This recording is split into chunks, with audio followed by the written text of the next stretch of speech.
Y para mí hay tres, cuatro cortos que son espectacular. Lo que pasa es que no se consiguen. Y lo que está interesante en esta película es que son 9 cortos en plano secuencia. Porque justamente, eso que estamos hablando, puesta en escena, puesta en cuadro, justamente el plano secuencia pertenece a lo que sería la modalidad, o sea, la puesta en cuadro.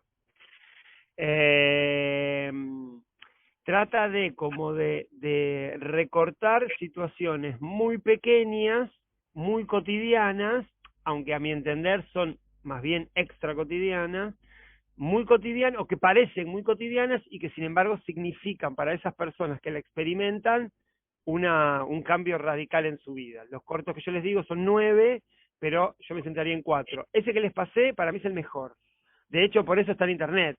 Fíjense que los otros no están No están. porque es un corto. De hecho, no están, no, o sea, no hay forma. Hay dos películas que son, creo que mis favoritas, que no están en internet, que no están directamente, como porque uno piensa que en internet está todo, pero no. Esta película y, por ejemplo, La Radio Ataca, o sea, Attack Radio de Oliver Stone, que en realidad está en nula, pero no se ve bien, está desfasada. Es una película, es un peliculón, que no sé si lo vieron, es de Oliver Stone, el director y el actor es Eric Bogosian, que es el propio autor de la obra. ¿Sí, Roberto?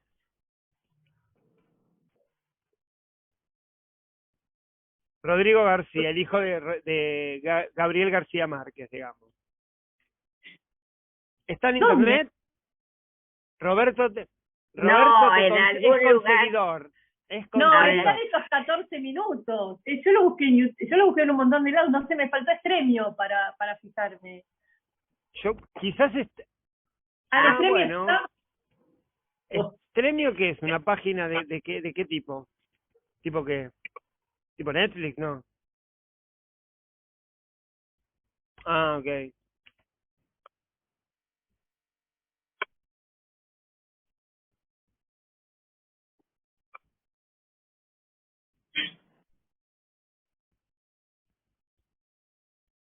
Sí.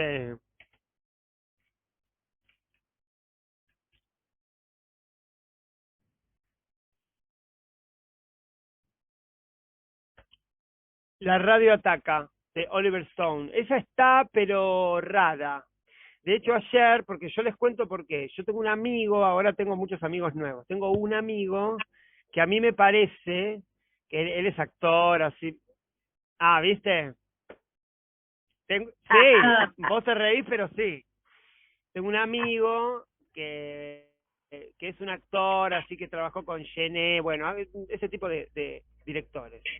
Y yo lo vi y le dije, yo quiero hacer con vos la Radio Ataca. No sabía ni qué era él, la Radio Ataca, entonces le empecé a contar que era un dramaturgo americano, que acá se hicieron obras con Gerardo Romano. Una de ellas era Sexo, Drogas y Rock and Roll.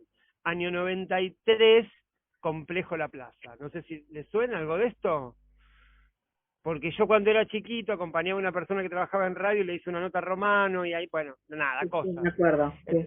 ¿Se acuerdan de eso? Bueno, y Yo que me le fue muy acuerdo, sí, bien porque él sí. hacía como esos unipersonales que dirigía Emilio Alfaro, como Sí, esa sí, generación. sí.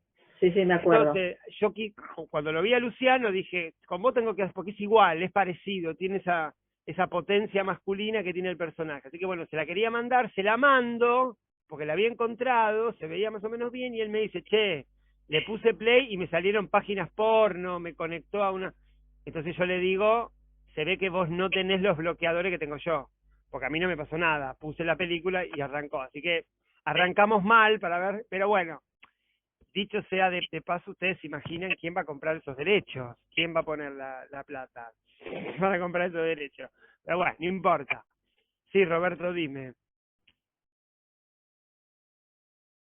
Perfecto. Bueno, esas solamente películas ahí están, solamente ahí se- están. Ah, ah. claro, o que no sea una película porno y eso, que puede ser, que puede ser.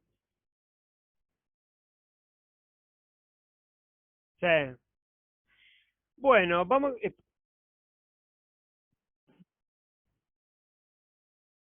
¿cuál?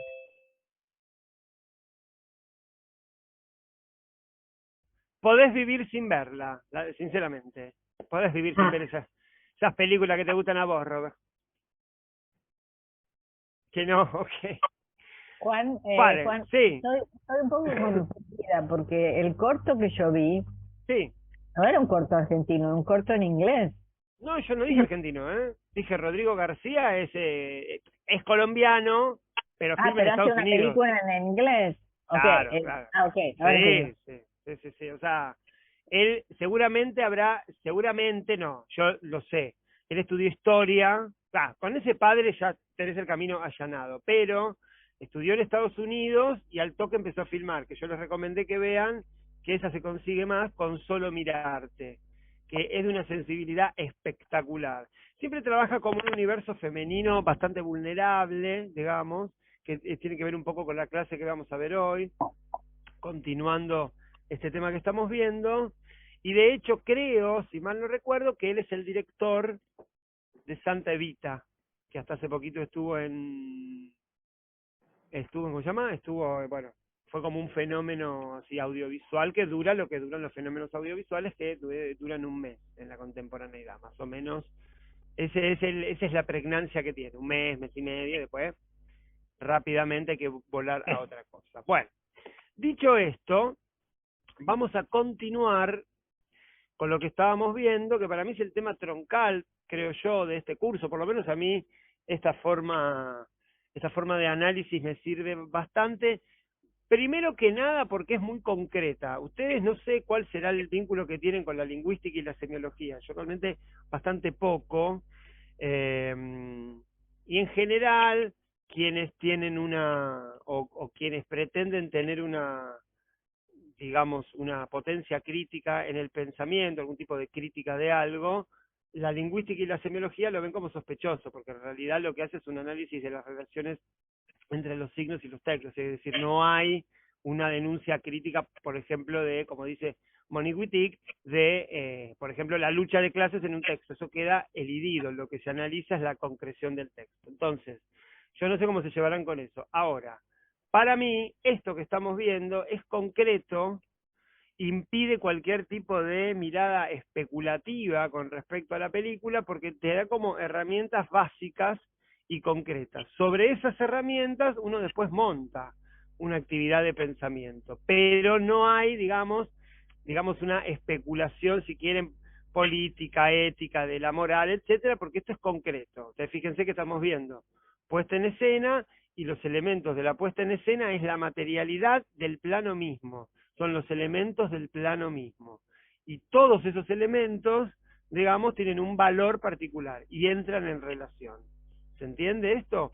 Lo cual no significa siempre, como esto ya lo vimos, que lo dice Serge Nanet, no significa siempre que estamos viendo una película, que estamos viendo una imagen. No siempre es lo mismo. Hay veces que es una imagen y hay veces que no. Eso lo vamos a retomar clases un poquito más adelante. Hasta acá, lo que venimos viendo, que son los elementos de la puesta en escena. Ustedes tomaron apuntes. Yo les digo porque es un tema que vengo dando hace bastante y cada vez que lo doy lo tengo que volver a leer porque es un poco confuso. De hecho, los autores del libro aclaran que es un poco confuso porque son como conceptos medio cercanos, ¿no? Son como cercanos, o sea, entre un informante y un indicio se mezcla todo. ¿Cómo vienen con este tema? Digo, ¿pueden cuando ven una peli poder identificar estos elementos, más o menos? No sé, se los pregunto. ¿Cómo analizar un film de Cassetti y Chio? Que son dos italianos que yo calculo que deben ser del palo de la semiología de Umberto Eco, porque son italianos. Se me ocurre que deben andar por ese lado. ¿Cómo analizar un film? Es de editorial Paidós. Es un texto canónico, tanto en la UNA, en artes, sobre todo en cine, y bueno, también... ¿Podrías escribirlo en el chat? ¿Puede ser? Sí. Sí, yo te iba a pedir lo mismo. Dale, esperen un cachito.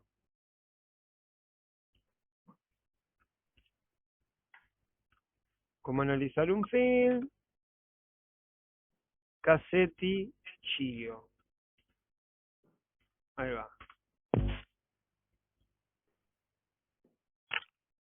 Obviamente Hola. que para estos análisis, ¿cómo andas, Mirta? Obviamente que para estos análisis, algunos textos de Roland Barthes son más interesantes y anda como por este lado, digamos. Pero bueno, esto es como claro, concreto, es como casi, hola Felisa, son como textos más, son más claros, digamos. Después de acá, como, y va medio de la mano del primer análisis estructuralista o estructural del cine entendido como texto, de Christian Metz, que se llama El significante imaginario, que es un texto de los años 70, digamos, que hace como una especie de transposición del psicoanálisis, digamos, lingüístico de Lacan a el cine, digamos, ¿no? Porque justamente el significante imaginario sería una contradicción en términos. El significante simbólico y lo imaginario es otro registro. Por eso el cine sería un significante imaginario. Bueno, y ahí despliega como toda la teoría. Bueno, pero este libro que estamos viendo, como se da, digamos, como para análisis de film así más elemental, digamos, para mí es muy útil y muy concreto. Entonces les pregunto, ¿alguna duda, alguna idea de algo de lo que estamos viendo? Si no, continuamos. Vamos a continuar. No, yo quería preguntarle sobre la puesta en serie. Bueno, está. Que Eso lo vamos puesta a en hablar. serie todavía no llegamos. Ah, ok, Puesta ok. en serie, para que se entienda, es montaje. Es el montaje. En serie, como más de un plano, en principio, digamos, se ponen en relación. Porque ustedes, digamos, para dividir dos grandes grupos, el cine o se piensa como una especie de reivindicación de lo real, como una especie de reivindicación de la ontología de lo real, que podría ser toda la rama de André Bazin y sus seguidores, o se piensa desde la construcción temporoespacial del montaje. Esos son los dos grandes grupos que hay. O sea, o captura de la realidad, digamos, captura de la realidad y reproducción después, o reconstrucción a partir del montaje. Esos son como los dos grandes grupos. Si ustedes piensan un poco, se van a dar cuenta que el cine que nosotros generalmente vemos, pónganse el cine más de Hollywood o las series, está prácticamente totalmente del lado de la construcción del montaje, digamos, ¿no? O sea, menos, ¿por qué?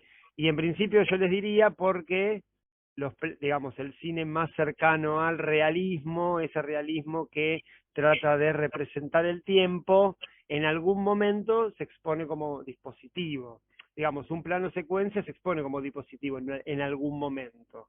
Entonces, cuando hay montaje, el espectador, el cinéfilo, el espectador habituado a esa construcción vía los cortes, digamos, en todo caso tiene un acceso mayor y más múltiple a la imagen, porque si no el cine sería de otra manera. Y cuando digo cine, digo el cine de industria, el cine que vemos habitualmente, digamos. Bien, ¿alguna pregunta más? Si no, continuamos. ¿Estamos bien? Entonces, habíamos dicho, para repasar, teníamos en la puesta en escena, que es un elemento heredado del teatro, teníamos los informantes, los indicios, los temas y los motivos. Esos eran los elementos. Bien, me hice un machetito hoy porque si no me voy a perder.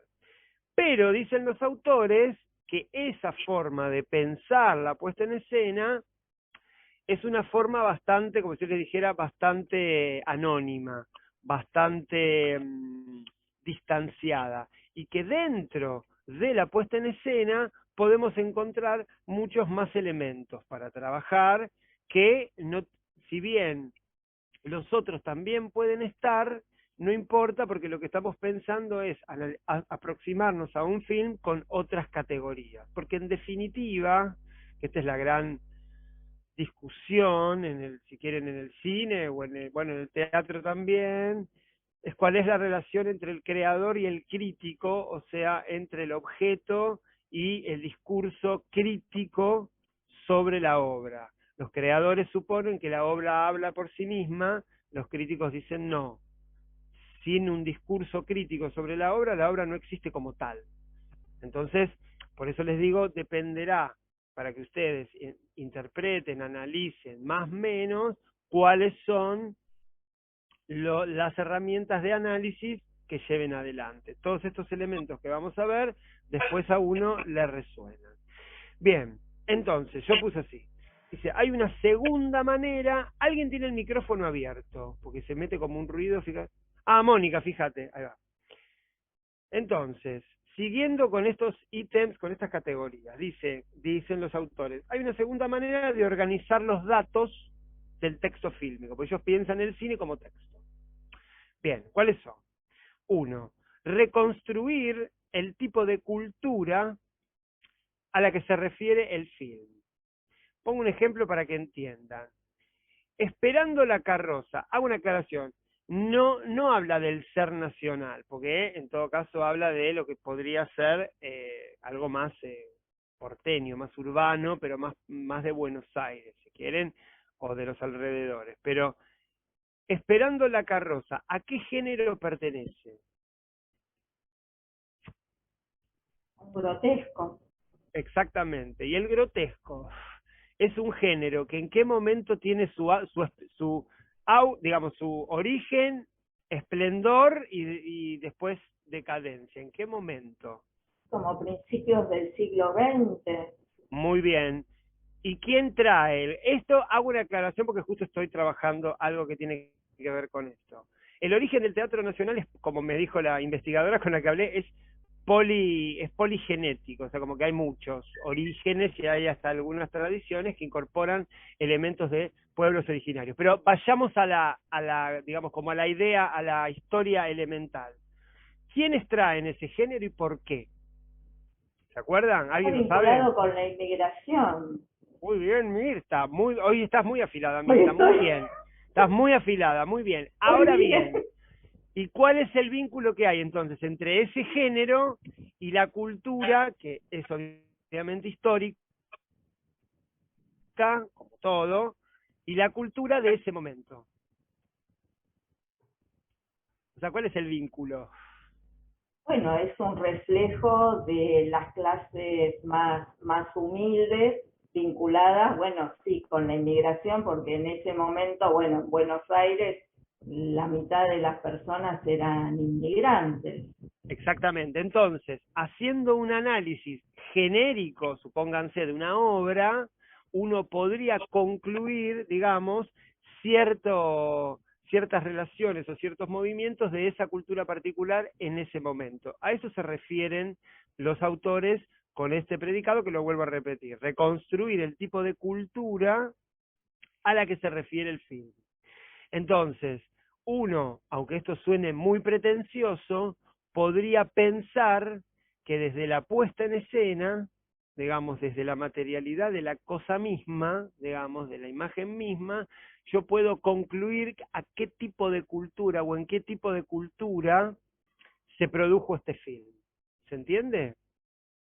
Que a mí me parece, eso sí me parece realmente interesante, porque como muy bien dice Krakauer, hablando de otra cosa, que como el cine es un arte industrial, viendo una película de cualquier lugar del mundo, uno puede como deconstruir, digamos, cuáles son los modos y las formas de producción en ese lugar, porque el cine es una industria como es la construcción de casas o de autos. Lo que pasa que acá lo que se produce como mercancía es una película, digamos, pero las formas y los modos de producción no están alejados en el cine como en la construcción de buques mercantes. ¿Se entiende? ¿Sí? Pablo, dime. Yo lo que te quería decir, por ejemplo, la película Parásitos. Parasite, sí. Bueno, eso también muestra algo así, similar, sería así. Se muestra una familia, la marginalidad en Corea del Sur. Exactamente. Yo sabés que tengo un problema con esos directores, que es el siguiente, pero un poco tiene que ver por mi ignorancia.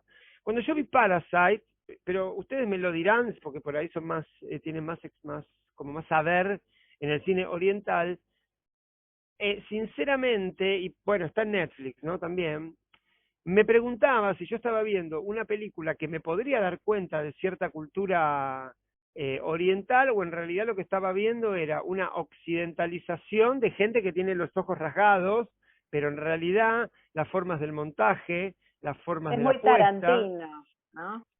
Claro, a mí me sonó muy Tarantino. ¿sí? Bueno, Tarantino, pero estilo. si te sonó muy Tarantino, porque Tarantino es lo más americano que hay, o sea, viene una hamburguesa, Por eso. Mickey Mouse y Tarantino, o sea, no... Si No te era sonó muy, eso, no era muy fracasó el oriental. director. Claro, digamos, yo Yo sinceramente, me acá refería, el que... pero ¿Cómo? que yo me refería a esa, la reacción de esa familia con respecto al ascenso, ¿viste? Porque me hizo que muestran de que van a estudiar a Estados Unidos, los hijos de la familia de plata, ¿viste? Como Claro. que, Ahora, ¿en qué te yo parece no que lo se conocía. diferencia? Pero pará, ¿en qué te parece que se diferencia esa familia que, por ejemplo, es una clase baja o clase media aspiracional oriental a una familia occidental? Digo, o sea, ¿cuáles son las diferencias culturales, por lo menos? Sí, Roberto.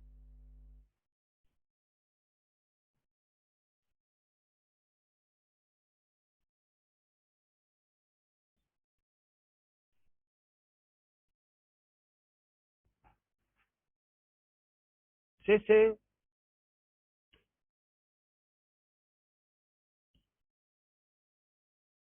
Ujú,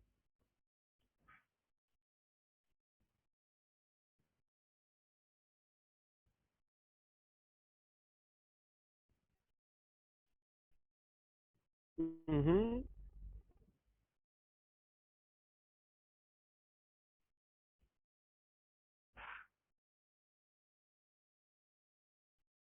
Claro, yo no, digamos, yo, yo partí de esta base. Yo desconozco la sociedad coreana de Corea del Sur, ¿verdad? Sí. Bueno, yo lo desconozco, pero si yo logré entender claramente el conflicto y logré entender cuál era el eje del deseo que sucedía en esa narración, y los planos tenían una, por decir de algún modo, un montaje y una estructura de izquierda a derecha, como se lee un plano, nada, y hay como una valoración del rostro, o sea, del cine en general. Lo que me parece que no hay ninguna particularidad cultural, ¿se entiende? Porque en todo caso una particularidad cultural también propone una nueva forma de percepción, porque si no, Pero tenemos me que parece que aceptar que, estamos hablando de dos cosas distintas. a ver, Vos estás hablando de, de lo fílmico, de cómo fue sí, filmada la película. es que uno Y tiene que pensar otras en personas todo. te están Sí. no, pero muy Ok, a distinto. ver, dale, dale, sí, dale, dale. Puede ser que en la manera de estar filmado, yo no lo puedo percibir, pero que sea una manera occidental. Pero por otro lado, lo que estaban hablando es a nivel contenido de qué Sí, forma se transmite una cultura. Entonces sí. sería algo así como, en la forma de filmar no se transmite la cultura, pero en lo que pasa en la película sí. Bien, bueno, está muy bien. Lo que pasa es que, ¿sabes cuál es el problema, Silvina? Voy a ponerme un poco, como me pongo en la vida en general, pesado. Que lo que vos planteás es la famosa discusión entre Del fondo forma y y la forma. contenido. Claro, forma y contenido, esencia y apariencia, digamos. Porque justamente como estos autores dicen, y por eso dicen texto fílmico, digamos, que eso de alguna manera empata todos los elementos que podían convertirse en trascendentes. Lo que estamos hablando es que no es desde lo que la película, digamos, comenta como tema, sino cuáles son los elementos intervinientes en una puesta en escena. Y digo más, los temas se pueden dar en un nivel, si quieren, verbal, pero esos elementos verbales también son parte de la puesta en escena, no es que eso pasa en otro lado, ¿se entiende a lo que voy? Como que el contenido no es algo que es una abstracción que está en otro lado, sino que forma parte de la puesta en escena. ¿Se entiende esto? Entonces digo, insisto, Parasite a mí me resultó una película llevadera, me pareció que estaba bien, digamos, pero no sé, por eso seguramente habrá otros directores, estos directores de los que gusta Roberto, que quizás, que son orientales y que quizás sí, de hecho Roberto, perdóname, vos habías comentado una vez, que no me acuerdo si era Osu o Misou, no me acuerdo, que había inventado él un plano más al ras del piso, porque hay una práctica cultural en Japón que es sentarse en mesas bajas. Entonces, si eso fuera así, eso efectivamente, desde la puesta en escena y desde la puesta en cuadro, da cuenta de una práctica cultural o de una cultura que puede producir ese plano que en Argentina no se podría producir. ¿Se entiende? Sí, Digan sí, lo que tengan que... entiende, entiende. Roberto, que ibas a decir algo.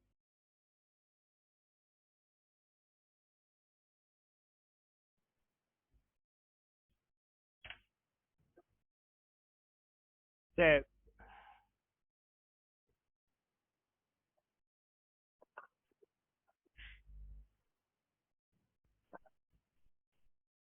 Y sí, tengo malas noticias, sí.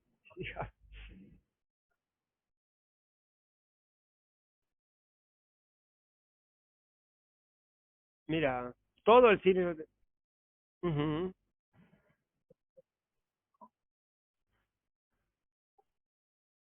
ujú. Es verdad, es verdad. Son más moderados los canadienses, porque son un poco franceses. Ahí mezclan, mezclan ese savoir-faire francés, y entonces atempera un poco la ética protestante.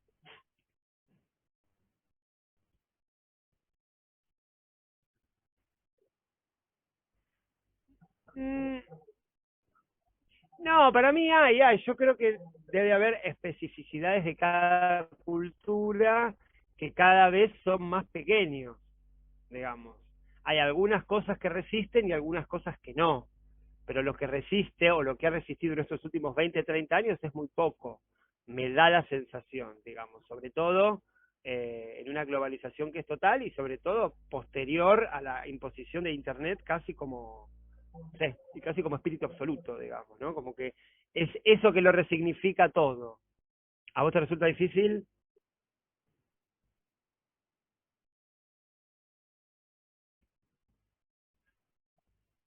Claro. Sí, pero me parece, con todo cuidado, ¿no?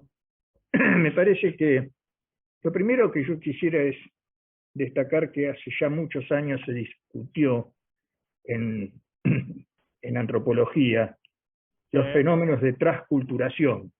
La época de Ujú. Levi-Strauss, lo crudo y lo cocido, por ejemplo.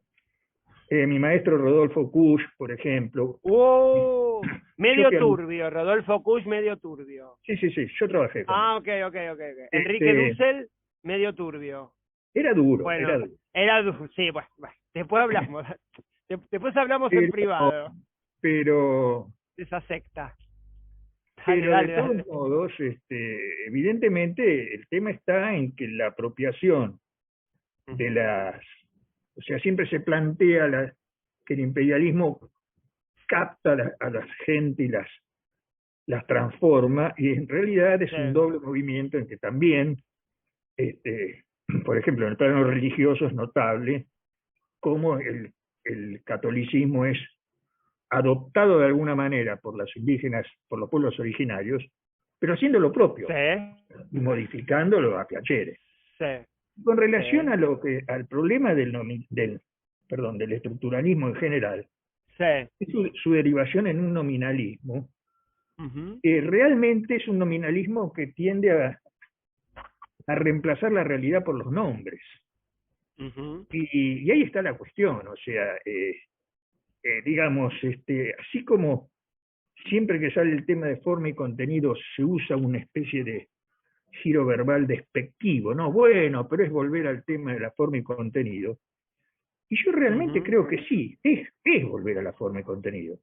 Porque ujú. si no estamos dejando de lado el contenido y solamente nos quedamos con la forma, que es la mejor manera de Sí. aceptar todo el esteticismo que ha Ujú. vaciado de contenido y de proyección a la mayoría del arte contemporáneo, o por lo menos en grandes sectores del arte contemporáneo. Está O sea, bien. y con esto no quiere decir que esté reivindicando el realismo socialista, pedagógico, didactista, no. No lo estoy reivindicando, pero en cierto modo sí. Sí. Porque la verdad, lo otro, desde la revista Babel para acá, que el arte no tenga que decir nada, no tenga que significar nada, no tenga que interrogar nada, que no te... Bueno, no, mira, eso es una payasada, con todo respeto. totalmente. Lo entiendo. Me gustaría pensar con ustedes, si tienen ganas, a mí es un tema que no tengo resuelto, simplemente puedo plantearlo, si no podemos hacer como una especie de síntesis de los dos temas, pensarlo dialécticamente, si es que, como dice muy bien Jorge, si en la forma, digamos, que en definitiva lo que una forma es como una especie de corte, en una especie de movimiento incesante, no hay un contenido porque la forma más o menos cae, digamos, en el campo simbólico. Entonces, no hay una forma por un lado que, digamos, desprende un contenido, sino que la forma misma me puede dar algún tipo de elemento de lectura. Esto se los planteo porque no lo tengo claro yo. Pero Y de hecho, sí. pero también se da el fenómeno al revés. Esa es la Ajá. trampa del estructuralismo. A ver, Esa es la movida de Mandrake. a ver. Porque es verdad, o sea, puede ser que la estructura caiga, digamos, en el símbolo, en la forma, pero Sí. en la forma del contenido, pero también puede darse al revés. El contenido, a ver, ¿cómo Determina- sería al revés? Que el contenido determina una determinada forma. Por supuesto. Entonces, Pero lo que pasa, Jorge, la dialéctica está ahí, no Sí. en que ordeno los materiales significantes de determinada manera y entonces voy a obtener una obra de... No, es desde los significantes en sí mismos, en el orden en que se le da, y demás, hay un proceso dialéctico, donde también está el contenido, digamos, presionando por salir a la superficie. Ninguna duda. Entiendo. Lo que pienso con eso es que me pregunto, para salir de la dualidad forma y contenido, si existe, y acá eso inevitablemente lleva a lo que estamos hablando, si existe algún tipo de realidad prediscursiva. ¿Se entiende lo que digo? Digamos, ¿existe un fenómeno y el lenguaje lo describe o el lenguaje lo produce? El fenómeno, porque si no queda invisibilizado. ¿Se entiende a lo que voy? Esto que Foucault dice, el orden del discurso. Digo, ¿existe algún tipo de realidad, esto lo que vos llamás de realidad, esto, ¿no? Entre las palabras y las cosas, previo al discurso o no? Yo sinceramente creo que no. Pero bueno, ustedes me dirán qué les parece. Digo, ¿existe algo previo a que eso sea nombrado de cierta forma, con un discurso que responde a ciertos intereses, que está regido por cierta ideología? Todo eso que dije son discursos, digamos. Entonces, ¿existe algún fenómeno por fuera de los discursos? ¿Qué les Pero parece? ¿por qué te resistís a pensar al revés? Que Pero a lo que ver, ¿cómo está sería afuera, pensar? que lo que está afuera de los discursos genera el discurso. Pero pará, ¿y qué está fuera de los discursos? El doctor realidad. Lacan diría, no hay metalenguaje. No hay metalenguaje, pero Piaget te diría hay gente. Niños que están, es más, te No, digo, bueno, pero ahí está. Pará. ¿Qué es la gente? Y lo único que puedes hacer es hablar sobre eso, digamos. No hay más, o sea, no hay nada salvo lo real, pero que es otra cosa. Pero lo real se define también por lo simbólico. Igual nos fuimos al choto, porque estaba hablando de Parasite, después nos fuimos a la Patagonia, pero igual es interesante. Lo que digo con esto, que igual está bueno para mí pensarlo, es que un poco el texto de Sontag contra la interpretación va de la mano de esto que estamos hablando, de que la materialidad de la imagen, de la representación, que no es lo mismo, pero no importa, digamos, a mi entender puede hacerme conocer o aproximarme a un contenido. Porque si no, parecería que hay esto, como dice Jorge, como un esteticismo absoluto que se desentiende del contenido, digamos, y hay, no sé, obras totalmente, ¿cómo decirles? Como unos bodoques conceptuales, o el arte conceptual mismo, que se desentiende de las formas cercanas a lo que se llamaba las bellas artes, que ya quedó bastante perimido hace bastante tiempo. Entonces, nada, como para que lo pensemos, simplemente, digamos. Bien, ¿alguna pregunta, comentario, algo? ¿Estamos bien? Bueno.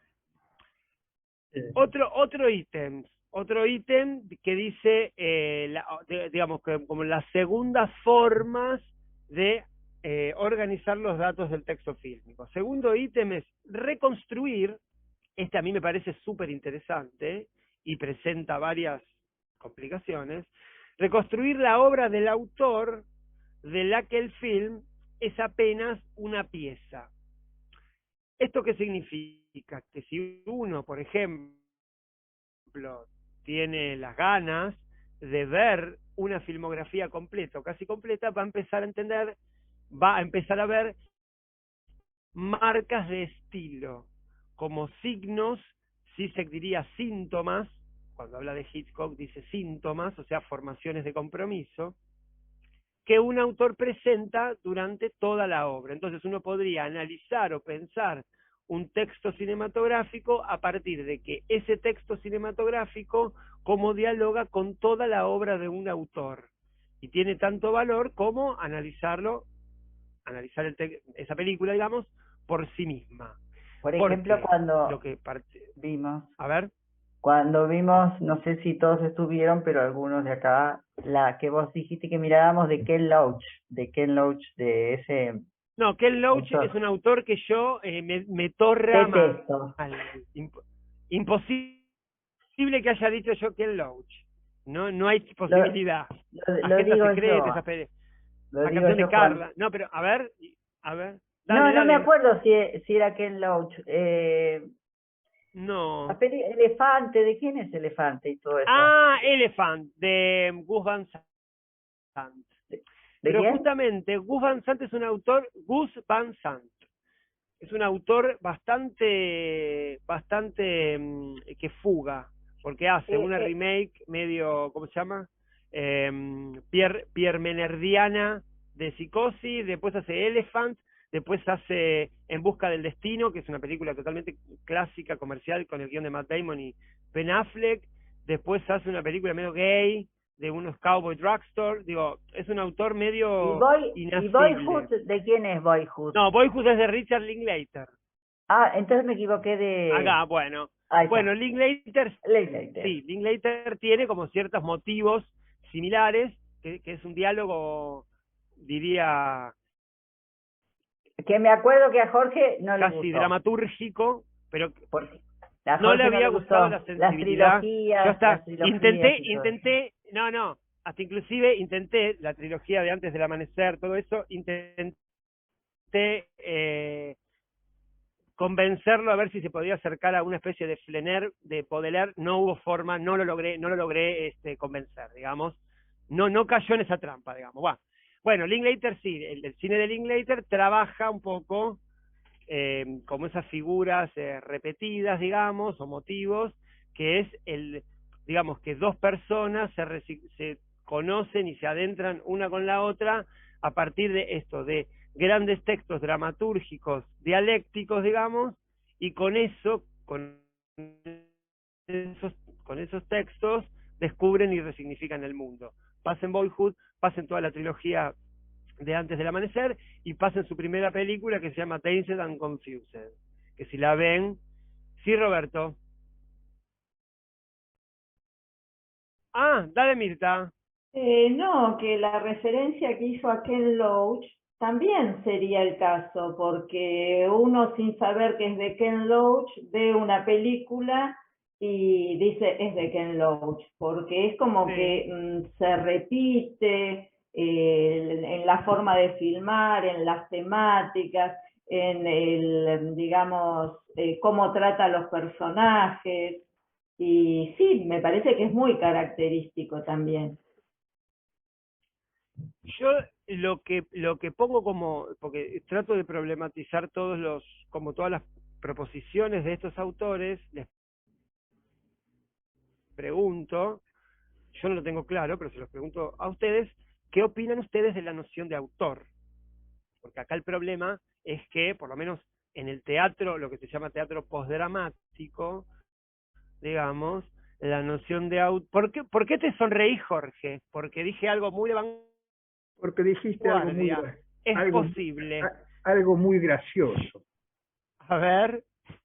Mirá, el autor primero tuvo una gripe.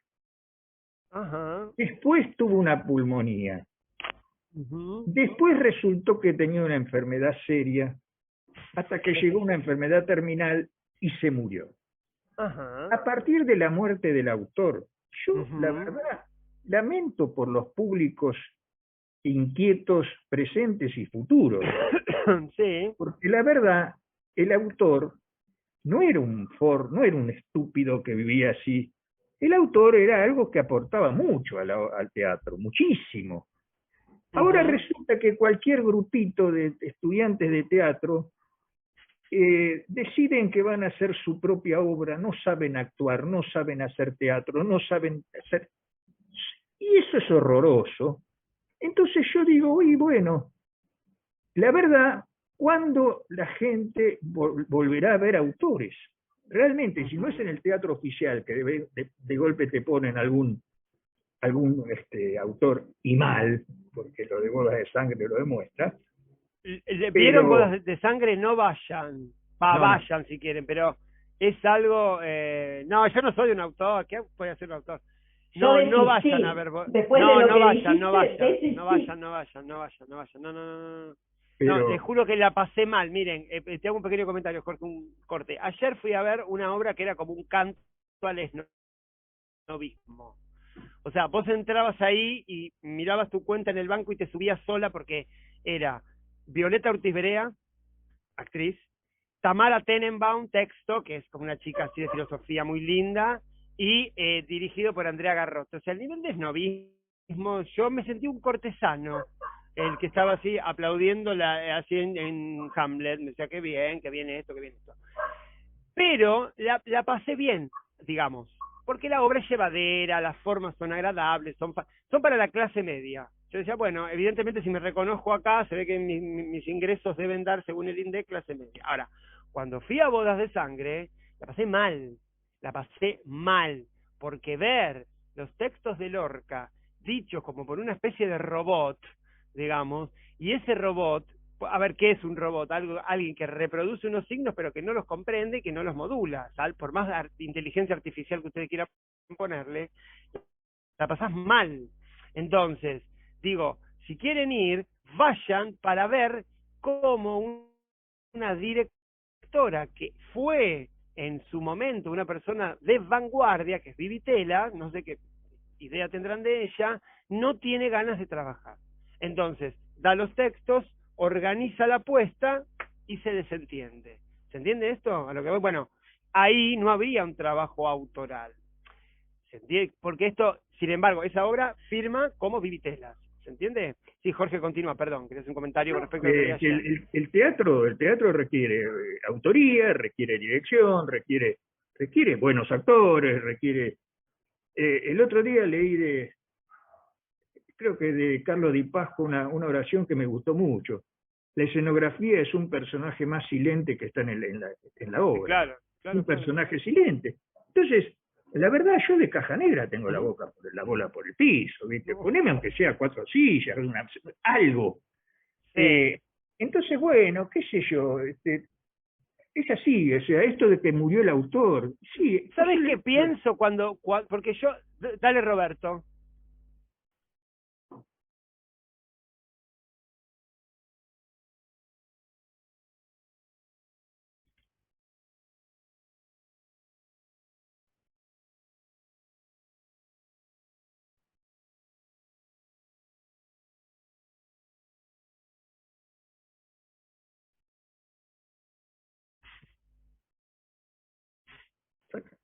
Está bien. Yo, ¿saben qué pienso? Si me lo permiten. Primero, escucho, o así como un sonidito, un poquito reaccionario que están teniendo, que me parece, no me parece poco saludable. A veces hay que reaccionar contra lo nuevo, porque no necesariamente lo nuevo es bueno. Pero ustedes imagínense cuando los actores que estaban en el teatro, en la tragedia ateniense, se bajaron de los coturnos. ¿Saben lo que son los coturnos? Los zapatos. O sea, ellos estaban ahí y se bajaron en algún momento. Imagínense. El Jorge y el Roberto atenienses se bajan de los coturnos. No veo nada. Esto es una cagada. Estas obras de mierda. Y sin embargo, después pasó el tiempo y ya nadie se subía a los coturnos porque ya había cambiado. No me hagas así, no me hagas el no, para escuchar. Pero, bueno, pero está bien, para no entrar en cuestiones del gusto, la construcción social del gusto, la construcción histórica del gusto y todo eso que ya sabemos, lo digo en este sentido. ¿Por qué la noción de autor entra en crisis?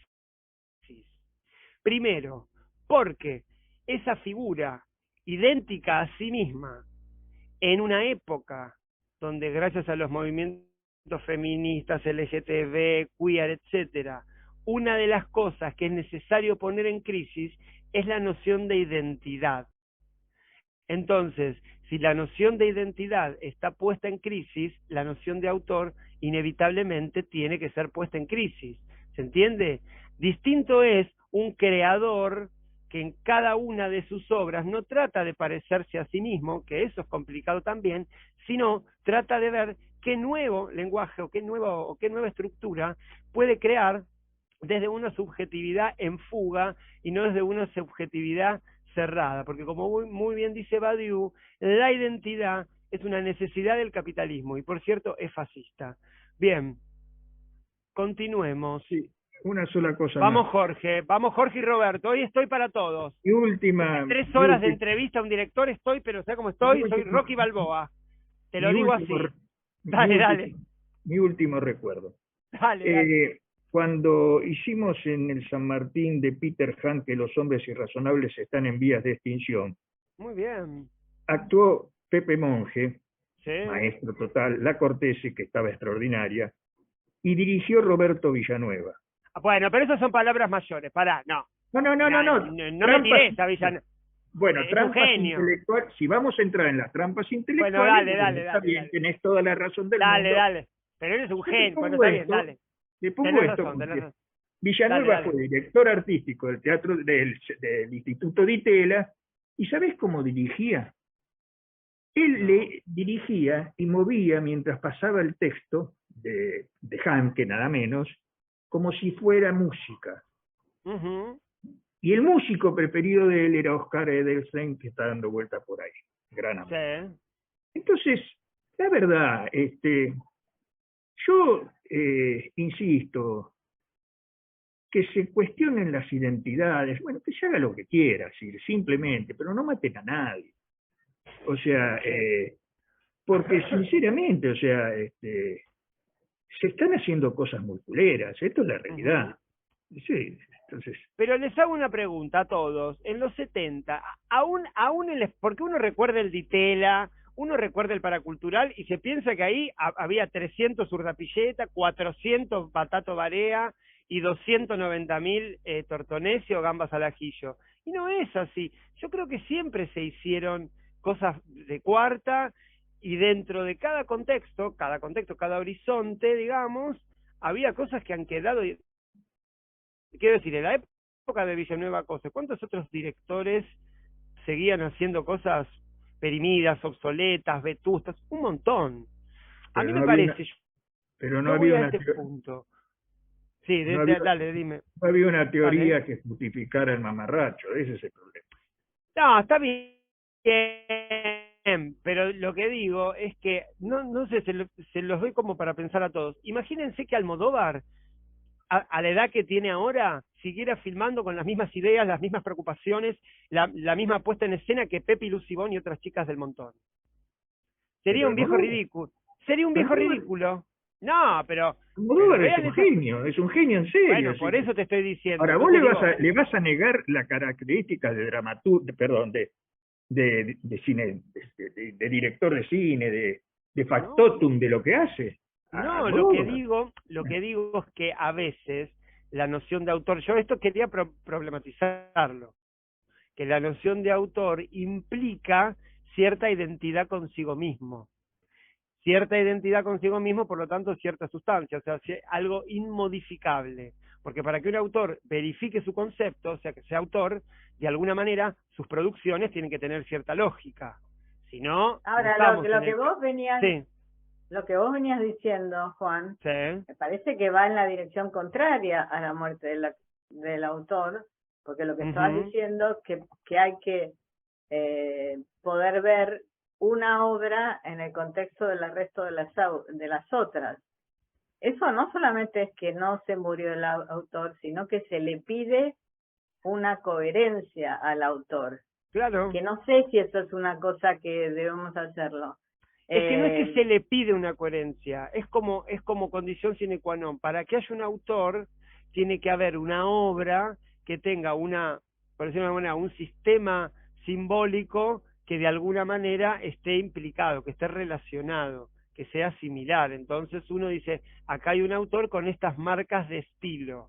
El ejemplo más claro de esto es, por ejemplo, Tim Burton, que es un autor que sus planos, sus personajes, su música, arma como una especie de diégesis autoral particular. ¿Se entiende? Entonces, lo que yo decía es que esto está muy bien y está bueno tenerlo en cuenta, pero no nos olvidemos que en la contemporaneidad la noción de autor está puesta en crisis. Pero lo que está puesto en crisis no es solamente la noción de autor por sí misma, sino la noción de identidad. ¿Se entiende a lo que voy? Sobre todo, por ejemplo, en las políticas de género, digamos. Porque si no, no existiría, por decir de algún modo, todo el movimiento trans. Lo trans sería imposible si la identidad fuera inamovible, porque la identidad es una ficción política que se determina vía el otro en una corporalidad. ¿Se entiende? O muy o muy moderno esto último. Yo no quiero... No, es muy moderno y un poquito abstracto, pero te entendemos porque ya hace Abstracto no. varios años que te consigo. A ver, se los explico fácil. Nace un cuerpo con vulva, es una mujer. Listo. Eso es una Sí, ficción ya política. entendí. ¿Qué es una mujer? Una mujer es un artefacto político útil en el capitalismo. Fin. Para la Entonces digo, maternidad. claro, por ejemplo, es un cuerpo con Bueno. útero. O sea que si una mujer le hacen una ablación de útero, no es más mujer. Es un perro, es una jirafa, no sé qué mierda es, pero una mujer no es. ¿Se entiende lo que voy? Digo, esta pelea entre la singularidad y el concepto, que al decir de Adorno hay que combatir el concepto, hay que combatirlo permanentemente, el concepto duro. ¿Sí, Mirta? Bueno, que la identidad no se refiere solo a la identidad sexual. Por supuesto, genérica, por supuesto, no. Es una de las más importantes quizás, digamos. Es una, no sé si Es de las una. más importantes, es una. No, es cierto eso, pero lo que digo con esto es que, para volver al tema, digamos, yo les planteo que reconstruir la obra del autor, de la que el film es solo una pieza, implica, digo para que no tomemos los enunciados así y repitamos, implica la idea de autor. Y a partir, siento yo, que esto arranca quizás en las vanguardias, la idea de autoría, la idea de autor, la idea de una subjetividad medio de un demiurgo que crea una obra coherente, está puesta en crisis. Pueden ponerla ustedes en crisis. Por ejemplo, ustedes están haciendo, o quieren escribir una crítica de una película, o quieren, no sé, comentar una película, y entonces ven la obra, por ejemplo, de Haneke, que es un autor también bastante en fuga, y entonces es más complicado encontrar marcas de estilo en un autor que fuga todo el tiempo. O por ejemplo Ridley Scott, que es un director que también que fuga o sea que cada película parecería que reinventa una forma de filmarla distinta. No así, por ejemplo, un director como, no sé, Tarantino o Brian De Palma, o Hitchcock, que de alguna manera presentan como como ciertas catedrales que dicen yo soy Hitchcock, yo soy De Palma, yo soy Tarantino, etcétera, etcétera. Bueno, nada, eso. Entonces, como para sintetizar, uno puede leer un film a partir de entender que es una pieza nomás de una gran obra de un autor. Es una posibilidad. En todo caso, ustedes pondrán o no en crisis la noción de autor. Bien, tercer ítem. A ver hasta dónde llega. Bueno, estamos bien. Dice, escuchen reconstruir el sentimiento, entre comillas, lo dicen los autores, del cine al que este film contribuye. ¿Qué entienden por este enunciado? Porque es bastante esquivo. Repito, reconstruir el sentimiento del cine al que este film que estamos analizando contribuye. ¿Qué entienden por esto? Yo no sabía que existía algo como el sentimiento del cine. Ellos lo ponen entre comillas, como si hubiera algo, como que no encuentran mejor término que ese. No sé lo que es. O sea, se debe referir, por ejemplo, al sentimiento de ir un sábado a la noche con tu novia al cine. Por ejemplo, eso para teorizarlo con esta gente sería, uno podría analizar un film pensado, por ejemplo, voy a ponerles un ejemplo de la historia del cine. ¿En qué momento surge Fiebre de Sábado por la Noche, la película? ¿En qué momento surge? Que todos la habrán ido a ver al cine, doy por descontado eso, digamos, porque está buenísima. ¿En qué momento surge? ¿En qué momento de la, digamos, industria cultural o de la cultura de masas surge? Porque no es azaroso. Sí, no me acuerdo. En el momento de la música disco. ¿Por qué? Porque en Estados Unidos los jóvenes ya no iban a rascar al cine, sino que iban a bailar al Estudio 54. Los que podían entrar, no entraban todos. Pero entonces la cultura de la música disco, digamos, empezó como a fugar espectadores del cine. Entonces el cine, como hace siempre, dice, vamos a meter música disco. Si además vienen acá. Ahí entonces, se produjo, sí. ahí se produjo un fenómeno de fagocitación de la protesta por la guerra de Vietnam y demás, porque digamos... ¿En qué sentido? A ver. Claro, me interesan estos temas. El rock duro, el rock pesado, dio lugar a la música de disco, por ejemplo, al grupo ABBA, que era un grupo de la más... Pero ABBA era... No, pero ABBA que como rock duro, si ABBA son esas dos que están ahí, un poco más que salen volando, de lo buenas que son para suecas. reemplazar al rock duro, se le dio una manija, una gran manija a ese tipo de música, como ser esa música meliflua del grupo ABBA. Bien, ahí me interesa. Decir, vos decís que ABBA... A ver, dale. Digamos, de ser unos tipos todos sucios y llenos de pelos y demás, aparecen conjuntos de rock que todos son blanquitos, iban con ropas blancas impolutas. Es decir, hay un cambio, digamos, se apropian de ciertas formalidades del rock, ciertas formalidades rítmicas y melódicas, pero vaciado de contenido, sin ninguna duda, que era esa cosa. Vos decís que ABBA o ese tipo de bandas, tipo de Mamas and the Papas, por ejemplo, exacto. Esas bandas era como la forma del rock, pero sustraído su contenido ideológico, por ejemplo. Exactamente, sí. Te voy a los VG son los que hacen la música exactamente. Ahora, le voy a hacer una pregunta a Jorge y se la puede responder, es un poco... es capciosa, porque él te decía, bueno, los rockeros pusieron... Los Beatles, 4 chicos blancos. Está bien, de la clase proletaria de Liverpool, que era como decir de Berazategui, y ponele, pero eran chicos blancos. Los Rolling Stones, doctores en filosofía. Sí, se la tomaban todas fuerte, pero eran doctores, son chetos de Londres, digamos. Digo esto, pero volvamos al tema. Entonces, Pink Floyd también en esa época después, ¿no? Pink Floyd creo que esa época, sí. Bueno, pero Pink Floyd son palabras mayores, es como otra cosa, digamos. Entonces, como para entender este enunciado, yo veo Fiebre de Sábado por la Noche y puedo hacer un análisis del autor, puedo hacer un análisis de la cultura, pero por ejemplo, en ese momento el sentimiento o esto que ellos llaman el sentimiento del cine, es porque el cine, por ejemplo, esto claramente es una estrategia de mercado, no puede perder espectadores. Por ejemplo, si yo les digo una película en 3D, la única función que tiene es invitar a los espectadores a una experiencia que no tendrían en el ámbito doméstico. Entonces, lo último en realidad es el 4D, que vieron que es una silla que te tira agua, te pega, ya no saben qué hacer para que la experiencia cinematográfica tenga algún valor, digamos. Entonces, cuando los autores se refieren a esto, a mí se me ocurrió este caso de que Fiebre de sábado por la noche es una respuesta a que el cine como industria no puede perder, y como dice Jorge, es una práctica de fagocitación, digamos, porque es una película que previamente no hubiera existido. Pero, por ejemplo, hay otras instancias u otras como otras formas, digamos, de intentar representar cierto sentimiento del cine. Si yo les digo, por ejemplo,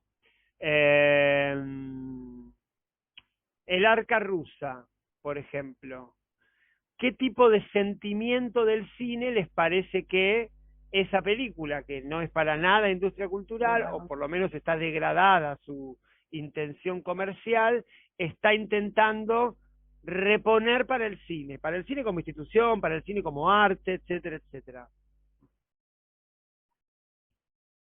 ¿Cómo es esa película? El arca rusa es para Roberto, por supuesto. No sé, es como, por decir así, como una épica de la historia. Pero ahí está, toda muy pero para, preciosista. piénsenla en la, sí, pero piénsenla en puesta en escena y puesta en cuadro. Y bueno, el desarrollo técnico, porque ¿qué para habla hacer... Está cerca. Que el cine son bloques de espacio-tiempo. Y esa es una película que no solamente habla de la historia y del tiempo, sino que trata de condensar y comprimir el tiempo. Por eso no tiene una manipulación técnica llamada montaje. El tiempo del relato es el tiempo de la historia. ¿Se entiende? Entonces, como uno de los sentimientos del cine es que el cine es fundamentalmente movimiento y por lo tanto tiempo, entonces esa película lo que hace es reivindicar ese sentimiento del cine como hay un montón más. Otro podría pensar, el cine es pura industria. Bueno, hay una película, miles, que reivindican ese sentimiento del cine como industria. Otro dirá, el cine es una experiencia conceptual, la hora de los hornos, es un aparato político, la hora de los hornos. Puro cine político, intertítulos, nada, qué sé yo, propaganda política, collage, nada, eso, diga. ¿Se entiende la idea? Digamos que uno puede analizar un film a partir de interpretar, y acá sí hay una tarea interpretativa, cuál es la gran idea del cine, casi como abstracción, que la película está representando. ¿Se entiende esto? ¿O más o menos? Sí, esto sería así. Este tercer ítem es una forma de análisis de un film particular que uno logra, digamos, unirlo a una abstracción de lo que el cine es. ¿Se entiende? De lo que el cine es o podría ser. Es casi como lo actual y lo virtual. En un punto. Entonces, el cine es una industria. Habrá películas que respondan a eso. El cine es movimiento y tiempo. Habrá películas que respondan a eso. El cine no puede perder espectadores. El cine es un espacio de emoción. Tanto. El cine sirve para conmover a la cultura. Y habrá películas que respondan a eso. Digo, pensar la institución cine o el concepto cine, que parecerían que son más abstractos, y ver si esa película singular da cuenta de eso o no. Pero fíjense que, insisto con esto, estas son modalidades de análisis. Puede estar en el film o no. Hay veces que está más claro, digamos, el cine de base, que se hacía en los 70, es claro que es eso. El cine experimental es claro que es eso. Hay películas que no es tan claro, y uno tiene que hacer toda una interpretación, toda una aproximación crítica para que el objeto entregue los enunciados. ¿Se entiende? ¿Más o menos? Digamos, bueno, nada, eso. Porque aparte está bueno como idea, digamos, de que una película puede responder a un concepto más abstracto y más universal que ella misma, y pueden discutir, digamos, porque uno podría pensar, esta es una película que piensa que el cine es emoción, pero trata de buscar afecciones particulares. O sea, no un romance donde lo que vamos a ver finalmente es la producción de la pareja heterosexual. Busca otra cosa. Entonces, ese particular concreto, que es la película, logra conmover el concepto que todo lo rige. ¿Se entiende esto o les parece demasiado conceptual?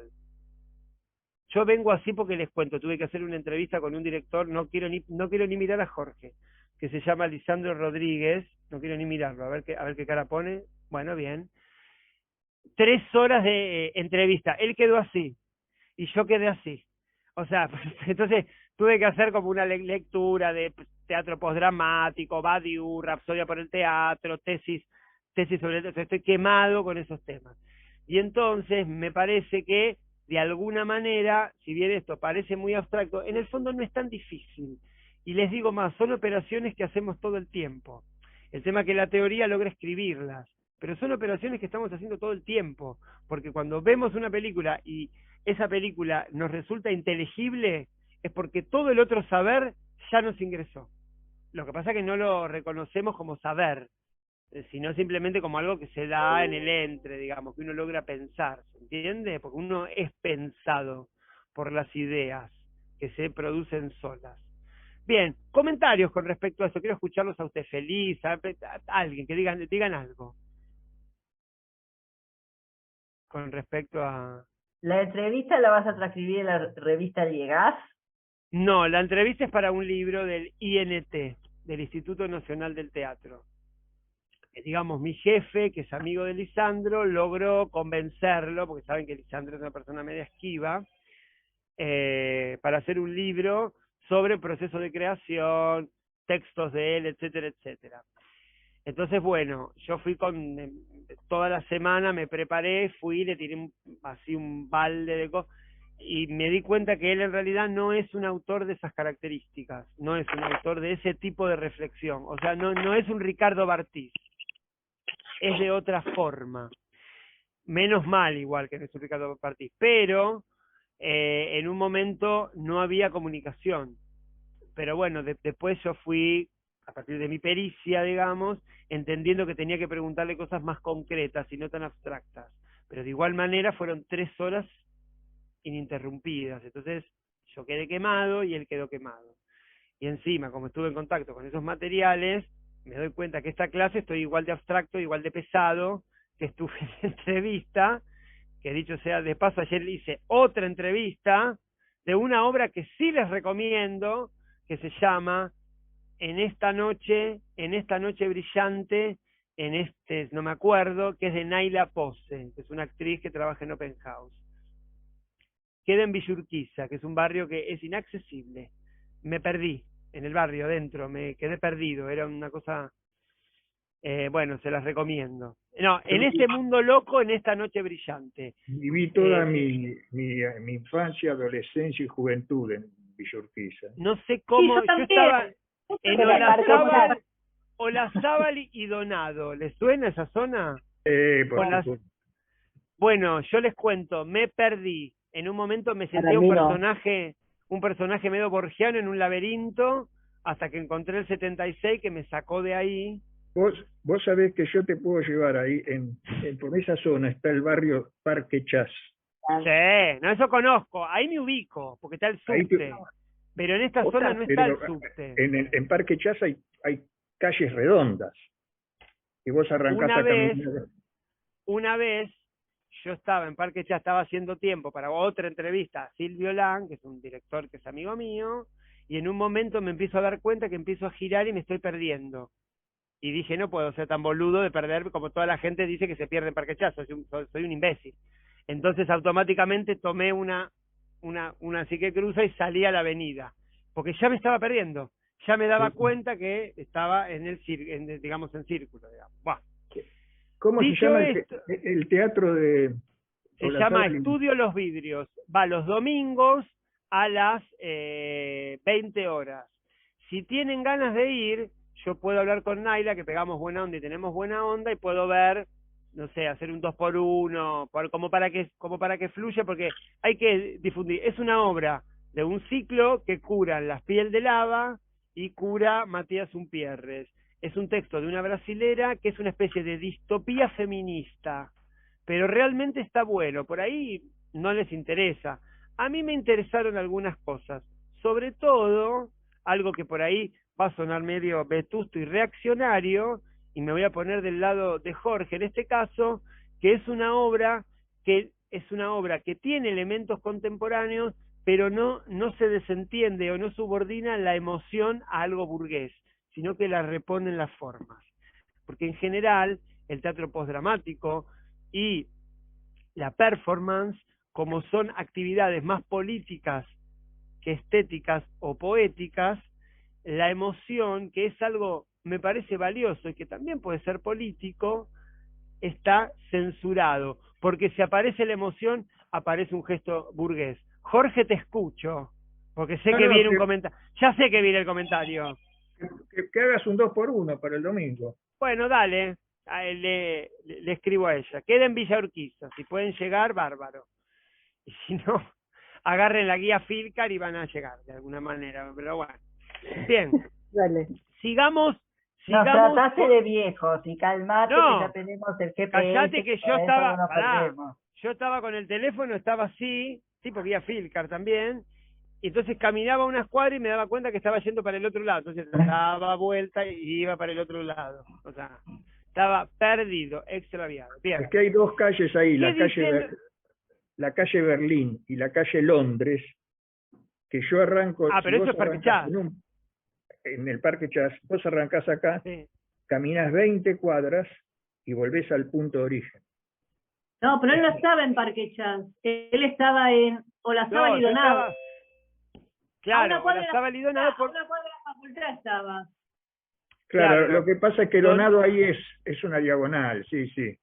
Claro, yo eso lo encontré bien. Lo que pasa es que después salí y perdón, me equivoqué, y como el barrio es parecido y no lo tengo tan claro, dije, si yo sigo por acá voy a llegar a El Cano y Álvarez Tomás. Bueno, nunca llegué al Cano y Álvarez Tomás, caminaba y cada vez me iba hundiendo más en el desconcierto. Y me empecé a angustiar. Chicos, Porque que yo soy del conurbano bonaerense, cálmense, que no conozco Parque Chas, ni no, Donado, yo tampoco, y yo soy de acá y tampoco conozco. Bajen un Tampoco. Bueno, bajen al conurbano. esperen, que quiero adelantar un poco, porque si no, no adelantamos. Entonces, el cuarto ítem, que en realidad están bastante unidos, el 4, el 5 y el 6, son, que a mí me parece interesante, este concepto es hacer una lectura del film desde sus arquetipos. ¿Qué son los arquetipos? Los arquetipos temáticos. Por ejemplo, que acá da un ejemplo los autores, y hay uno que yo lo identifiqué con el cine de Scorsese, por ejemplo, el castigo a partir de cometer un exceso. Eso es un arquetipo temático de la cultura occidental. ¿Cuál es el texto clásico más canónico de la cultura occidental que sigue este arquetipo temático? ¿Cuál es? Bueno, eso Repito. es la hibris. Muy bien, Ese exactamente. Edipo. Exacta, muy bien. Bueno, entonces lo que dicen estos autores es que uno también puede tener una mirada crítica, una mirada hermenéutica sobre las películas, viendo cuáles son los arquetipos, en este caso temáticos, pero también pueden ser, por ejemplo, la figura del héroe, cuáles son los arquetipos que ese film está reproduciendo y está volviendo a poner en situación. Entonces, por ejemplo, la figura del héroe, que para nosotros es algo medio hasta cotidiano, de alguna manera responde a esto, porque de hecho el cine contemporáneo, el cine más, por decirlo de alguna manera, moderno contemporáneo, se desentiende de la figura del héroe, la desconoce, le parece obsoleta, le parece vetusta y le parece falsa. ¿Por qué? Porque no puede haber ya, en este mundo en el que vivimos, una subjetividad que resignifique el mundo. que es lo que Fareta llama función adánica, o sea, la función de Adán, de ir nombrando las cosas. ¿Por qué? Porque el mundo ya está nombrado. ¿Por quién? Bueno, por el poder, por el mercado, por el capital, que exactamente, por las instituciones. ¿Qué piensan de esto? Y bueno, Dale, Pablo. Dale, en Pablo. las películas de superhéroes, la mayoría... Pero pará. El superhéroe, que es una categoría es particular posterior a la Segunda Guerra Mundial, si mal no recuerdo, es diferente del héroe. ¿Por qué? Porque sus dones son heredados. En cambio, el héroe es una especie de formación. Que en el relato... Yo lo está bien, pero yo lo que me refería era que ahora los superhéroes los muestran re con rollos, que son gente enrollada, tienen problemas. Eso es como que se derrumba esa imagen. En la mayoría. El héroe, por ejemplo, ¿no sería Neo en Matrix? Exactamente. Es el héroe.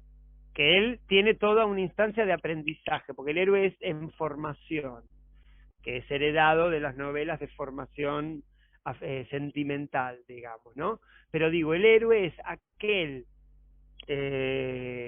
común de cierta comunidad, esa persona intrascendente de cierta comunidad, que según un llamado y ciertas contingencias se convierte en aquel destinado a salvar a su comunidad. Esta idea, que pertenece al canon de la literatura, pertenece al canon clásico de la literatura, parecería que en la contemporaneidad es media boba. ¿Se entiende lo que voy? Como que es obsoleta, que no genera un efecto identificatorio, porque parecería, vuelvo a repetir, que el mundo está en un estado tal de, no sé, de dinámica social, que un héroe poco podría ser para modificar algo. Por eso James Cameron, que es un genio, para trabajar la noción de héroe en Avatar, que más que héroe es Jesucristo directamente, lo hace en un planeta y el tipo no es el soldado, sino que justamente es un avatar, digamos, quiero decir, porque si no, esa figura sonaría falsa. ¿Se entiende? ¿Más o menos? Bueno, entonces, los arquetipos pueden ser temáticos, que también pertenecen a toda la historia de la cultura universal, o pueden ser de figuras, digamos, de personajes, digamos, como hay un montón. La Virgen, o sea, lo que sería, no sé, la Virgen, el rey, como esos personajes, el anciano sabio, el ayudante, etcétera, etcétera, digamos, ¿no? Como que el cine puede resignificar puede resignificar esas figuras, digamos, tópicas de la literatura, de la gran narrativa occidental. Bien, otro elemento que también está o que puede estar también en un texto fílmico, son los motivos, porque así como hay arquetipos, también están los motivos. ¿Cuáles son los motivos? Yo me anoté algunos. Por ejemplo, cruzar el umbral, la cruza de los umbrales, que si ustedes lo pensamos un poco, corresponde a cierta lógica del ritual, digamos. Por ejemplo, una fiesta de 15 en la actualidad es cruzar un umbral. Lo que pasa es que ya no se experimenta así. Lo que se experimenta es una fiesta para que tus amigos y familiares vengan a comer, te den 2 besitos, se saquen 3 fotos y se las tomen. Pero en algún momento eso significó algo como una cruza de una instancia de la vida en otra. Entonces, lo que ven estos autores es que uno puede detectar en una lectura del texto fílmico esta cruza de umbrales. Acá ponen como ejemplo a Hitchcock, ¿no? El tema de las ventanas, de las puertas, de la cornisa. De hecho, creo que ya lo puse como ejemplo, pero ustedes recuerdan que, por ejemplo, en Titanic, ella superó varios umbrales, digamos. ¿Y dónde queda ella flotando? ¿Se acuerdan dónde? Porque fíjense que James Cameron es realmente un genio. ¿En dónde queda ella? ¿Qué la salva a ella? Una puerta. Y muy poco, Felisa. Una puerta. Fíjense que James Cameron... Una puerta que él no va a cruzar. pero ella sí, porque ella esa puerta la salva, digamos. Y él, como ve que no la va a cruzar, ¿vieron cómo se va él? Que se va y se lo traga como el mundo, océano. digamos. Claro, se lo traga el océano, pero como que se lo traga el mundo. Otro director hubiera hecho un plano que se va... De pronto él se va. Se va. Con 2 esposas en la mano, se va. Con 2 grilletes, se va. Y ella, esa puerta, que después va a cruzar, porque tiene que ver con su liberación absoluta, digamos, él no la cruza. Pero tiene que ver con esto de los motivos, ¿no? Sería un umbral. Hay un montón, por ejemplo, el motivo del enfrentamiento final. Darth Vader y Luke Skywalker es de alguna manera la reproducción infinita de lo que sería, luego del atravesamiento de la gruta, como se llama en el periplo del héroe, el enfrentamiento final. Ese enfrentamiento del cual el héroe o recibe su marca, digamos, o muere. No hay mucha vuelta, digamos. O sea, o finalmente se eleva y retorna a su comunidad, o muere. No hay mucha más opción. Pero lo que digo es que uno puede hacer una lectura de ese motivo literario clásico occidental, digamos, que forma parte como del gran capital de la literatura occidental. Bien. Y por último, el que vamos a ver hoy, que ya Felisa me tiró que deben estar hasta acá, no deben haber entendido nada, pero que sí, la cuestión de los géneros, digamos. Uno puede hacer una lectura... Miren, el otro día estaba discutiendo con unas chicas de la inteligencia contemporánea, que el nombre no viene al caso, escritoras de letras, etcétera, y hablábamos de 1985. Yo no vi una crítica que dijera esto, pero seguramente la habrá habido. Como el tema es tan pregnante y es tan cercano, uno piensa que está frente a una especie de documental ficcionado, que está frente a una película que tiene que dar cuenta de cierto documento. Sin embargo, nadie vio, o nadie leyó, si leyeron alguna crítica así me lo dicen, que es una película de género. ¿De qué género? De juicio. Una película de juicio. Exactamente, es una película de juicio. Digamos, con todos los signos de una película de juicio, como Tiempo de Matar, JFK, no sé, todas las de John Grisham, no sé. Esas películas que lo que tratan de dar cuenta es un... ¿Cómo? No, que vos decías que si se había dicho, yo por la radio lo escuché más de una vez eso, esa identificación. ¿Qué dijeron? No, simplemente el hecho de que es una película de juicio, que es un género. Exactamente. Y entonces, como hay un montón de críticas a ese film, sobre todo del ala más popular y más de izquierda, porque la película, esto ya lo hablamos la clase pasada, lo podemos volver a repetir, porque había menos personas, como es una película que es bastante cuestionada, sobre todo en ese punto, digamos, que medio invisibiliza la presión que generaron los movimientos de izquierda y también los movimientos por los derechos humanos, uno podría anteponer, por lo menos para discutir, no digo que uno tenga razón y el otro no, que es una película de género, y entonces una película de género de juicio, ciertas dimensiones, por ejemplo, sociales, las tiene que excluir inevitablemente, como la comedia más tradicional, tiene que excluir la dimensión de la muerte, cuando en lo humano la dimensión de la muerte es casi lo que funda lo humano.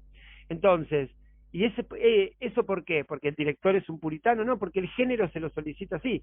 Después una comedia negra sí mete la dimensión de la muerte, ¿no? O sea, no hay problema con eso. ¿Se entiende cómo estamos pensando? Digo, uno puede pensar, porque si no, ¿qué pasa? Uno ve una película de acción, ve una película una gran película como En Duro de Matar 1, donde un tipo se cae de un coso, se pisa vidrio y ve que se la banca y ahí dice, bueno, es el género. Colaboro, estoy alienado con esto, colaboro con los signos del género que me está proponiendo cierta percepción. Esperen un cachito, ¿quién es? Seguro que es de Movistar, que me quieren, no, que suene. Bueno, pero no lo esperen un cachito porque esto no se apaga, esperen, ahí está. Entonces, si uno colabora con una comedia, colabora con la acción, colabora, es como que yo diga, no, film noir, no, saquen a la femme fatale, es un personaje que me molesta. Bueno, pero entonces no estás respetando el género. El género tiene ciertas condiciones. Esta película tiene ciertas condiciones, pero por el género. ¿Se entiende a lo que voy? Como crítica, digamos, porque es una buena defensa, por lo menos para ver que la película pensó en cuáles son los elementos que puso en juego. Obviamente. Pero para eso sí, habría que saber cuáles son las características de ese género de juicio que yo por lo menos no las sé. por supuesto. Sí. Primero que nada te diría que digamos, el género de juicios o de procesos judiciales es medio como una especie de subgénero, porque los grandes géneros son la tragedia, el drama, la comedia, etcétera, con sus particularidades.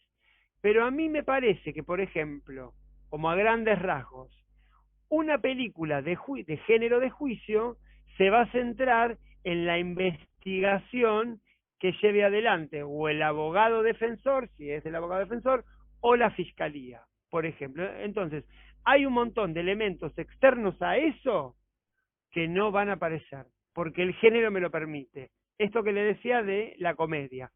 En una comedia, el personaje puede asumir ciertos riesgos porque la dimensión de la muerte está elidida. A Chaplin le pegaba, que corresponde más a cierto género circense, le pegaban con una sartén en la cabeza y medio que tambaleaba así.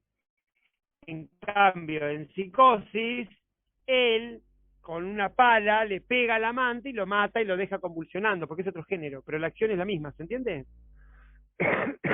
¿Se entiende lo que voy? Entonces, uno podría pensar, aunque uno, Silvina, no sepa exactamente todas las características del género, uno se puede imaginar que por lo que vio, porque en realidad los géneros son cierta codificación avalada por el público. Digamos, cuando el público iba a ver frecuentemente en forma adictiva western, ya más o menos sabía lo que iba a ver. Había como una... Sí, Jorge. Sí, en realidad avalada y producida ahí sí por la industria, no hay ninguna duda. Por supuesto. Pero entonces, también, te hago un comentario, pero también me parece que hay, en esa dialéctica, la industria también le presta bastante atención a los gustos del público. Hay ciertas cosas que no, y no. Hay una relación dialéctica, sin ninguna duda, y la superación de esa relación sería dar muerte a los géneros, ¿no? Eso, declarar, digamos, la muerte no del autor, sino de los géneros. Eso sería saludable para todos. ¿Te parece que realmente... pero te parece que los géneros no, esto que vos decís, no, en serio, hablando en prestancia del arte, ¿no te parece que, por ejemplo, los géneros resguardan cierto contenido vital? Te lo pregunto. La verdad, a esta altura, yo ahí sí aceptaría una concepción posgenérica. Porque sí, el género para mí además es digamos, constituye una previsibilidad, a mí por lo menos, ya totalmente fuera de lugar, alienante en sí misma, ¿no es cierto? Está bien. Y sí, además vos fijate que hay cosas que ya, vos vas a ver películas que podrían ser noir y ya no tiene femme fatale, no existe más eso, o sea, pero sin embargo son noir de alguna manera. ¿Pero por qué? Porque tienen una estética, tienen una estética y un contenido. A ver, estoy entrando Estás contenidista hoy, está bien. Estoy entrando en un terreno resbaladizo, pero digo, ahí hay algo, digamos, que habría que tener en cuenta. Porque del mismo modo, si vamos a hablar de grandes géneros históricos, es muy complejo el tema, porque desde la tragedia griega, por ejemplo, hasta Shakespeare, el cambio es tremendo. O sea, sostener, digamos, que Edipo es, digamos, equiparable a Hamlet, casi diría, lo único que tienen en común es que tienen un final irreversible e imposible de volver atrás. Claro. Trágico. Saben esa diferencia. La diferencia entre lo trágico y el drama es que el drama podría haber terminado de otra manera, más la tragedia no, porque en esa cultura los dioses designan y el destino es inevitable. Exacto. En cambio, lo que pasa es que en la época de Shakespeare ya hay una transición. Exactamente. Por ejemplo, al decir de Eduardo Rinesi, que si no leyeron Eduardo Rinesi, lean Eduardo Rinesi, es un poco peronista, pero bueno, lo queremos igual. Es medio parecido a Horacio González. Él lo que supone que ¿se acuerdan cómo termina Hamlet? Que entra Fortinbras y dice retiren los cuerpos de la escena, retiren los cuerpos. Sí. Porque él lo que ve ahí es como una especie de predestinación al Estado moderno. Por eso su libro se llama Hamlet de Maquiavelo y Hobbes. Gran libro, se los recomiendo, cómprenlo mañana, porque gran libro, porque no solo se traje, y él dice medio, creo que lo cita también a Lacan, que habla de esto, que en realidad estos personajes medio que tienen como una relación conflictiva con sus padres, Hamlet, Edipo, pertenecen como a cierto limbo de la literatura y hay una fascinación con ellos. Pero bueno. ¿Podés repetir el nombre? Están las dos, perdón. Sí. Rinesi. El libro se llama Eduardo Rinesi, que es un señor con una barba gigante, gran teórico de filosofía política, y el libro se llama Hamlet entre Maquiavelo y Hobbes. Está buenísimo ese libro. Gracias. Si les gusta la filosofía política, digamos. ¿Te puedo hacer una pregunta? Sí. ¿Por qué cuando hablamos de teatro griego siempre se nombran las tragedias y no se nombran las comedias? Porque hay pocas. Porque En los realidad, padres de la iglesia, en de la reali- patrística, en se realidad- encargaron de hacer concha varias tragedias y por supuesto varias comedias, digamos. En realidad las comedias solamente sobrevive un solo autor, que es Aristófanes. Aristófanes. Aristófanes, y de Aristófanes hay algunas que hay que leer No, sí o sí, porque es extraordinario, es un genio. Sí, no, por Y eso además- pregunto. Y además es muy interesante porque desde el punto de vista de Nietzsche, la crítica más aguda a la sociedad griega la formula Aristófanes. También está Plauto como latino. Plauto, Sí. ok, muy bien. Y Menandro. Yo ya ahí no entiendo nada. Nada, absolutamente nada. Pero digo porque, digamos, hablo de esos temas porque en estos libros reponen como esas grandes figuras. Edipo pues de un lado, y luego lo vinculan con Hamlet como dos grandes personajes de la cultura Es muy literaria. interesante. Sí. Es muy Dale. interesante de Aristófanes Las nubes, porque demuestra algo que después la gente olvida, y es que Sócrates, para quien era el más grande sofista, según Aristófanes, que además en el banquete de Platón a Sócrates se lo acusa del más grande sofista, que llega medio tarde, qué sé yo, hecho un hippie asqueroso. Pero no importa eso. Pero volviendo a Aristófanes, un padre manda al hijo a estudiar con Sócrates, porque entonces va a aprender a no pagar las deudas y va a aprender a ganar en todos los juicios y en todos los tribunales. Va a ser un turro gracias a las enseñanzas de Sócrates, que va a ser un sofista como Dios manda. A las enseñanzas de la retórica, que es en realidad lo que funda el saber político, o sea, el discurso. Sí. En el agón, ¿no? Porque esa idea de la democracia ateniense, imagínate una discusión entre Platón y el carpintero. No había posibilidad de... Bueno, es lo mismo que pasa ahora, digamos. Quien articule mejor tendrá poder, quien articule peor no lo tendrá, digamos. Bueno, siendo 20 y 37, yo estoy requemado el día de hoy y esta semana. Vamos a continuar la clase que viene. Yo lo que les voy a pedir es que ustedes anoten lo que estamos viendo, así cuando terminemos todo lo que tenemos que ver, que es puesta en cuadro, que vamos a ver cuestiones técnicas y después puesta en serie, que vamos a ver cuestiones de montaje, volvamos a hacer, si quieren, esos análisis que hicieron hace unas clases atrás, que para mí estuvieron buenas, primero porque yo no tengo que hablar 2 horas, y después porque creo que se da como un intercambio que está bueno.